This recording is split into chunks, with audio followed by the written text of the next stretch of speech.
Hi everyone, thank you for coming to this online version of the workshop.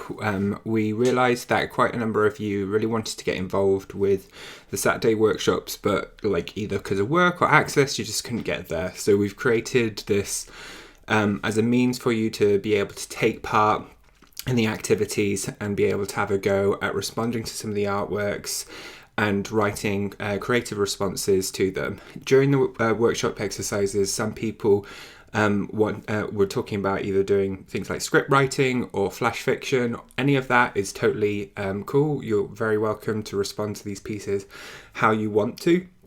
And if you find that these prompts that I'm going to read through to you aren't igniting your creativity, you can respond to these pieces in your own creative way. That's totally cool. But hopefully we'll be able to provide something for you, which means that you'll be able to respond to these pieces, which will enable you to be included in the anthology. So I'm just going to run through the two creative writing exercises. Unfortunately, you'll miss out in terms of the icebreaker and just having the opportunity to do the kind of critical dialogue. I will read through what we gathered in terms of post-it notes, in terms of people, how they initially responded to these pieces. So you'll at least get a sense of how the room were percolating their thoughts when they were responding to the pieces. And I'll describe that exercise in particular in a little bit more detail. But I'm going to try and make this video as short as possible so that you can click pause, write down the responses to them, and just respond in your own time. I will also include links so that you can see more detailed images, so that you can zoom in and look closely at the detail and have a chance to really look at the images themselves.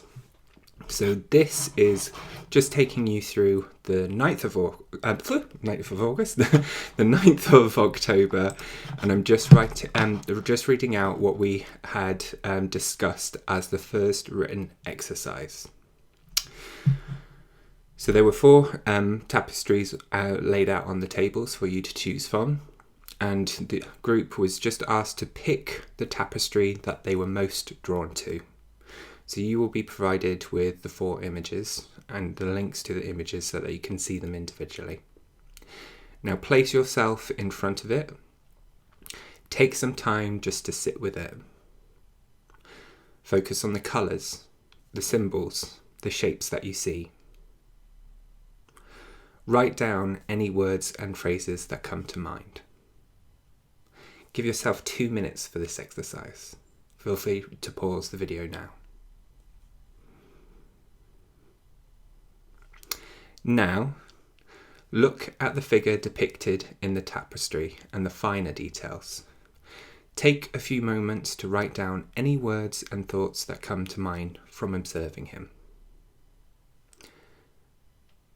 Feel free to pause. Now, look at the techniques used. Imagine the artist crafting this piece. Write a collection of words about this process and the art. Feel free to pause. Now look at yourself in the piece.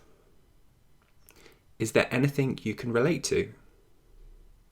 Is there anything that reflects any aspects of you in your life? Sketch out some words that summarise this. Feel free to pause again. And this part is really the crux of the depth of what we were getting into once people had time to go through that process. So these word banks can act as a palette for you to dip into and create your poem. Use these collections of words and concepts to craft a poem. Good luck.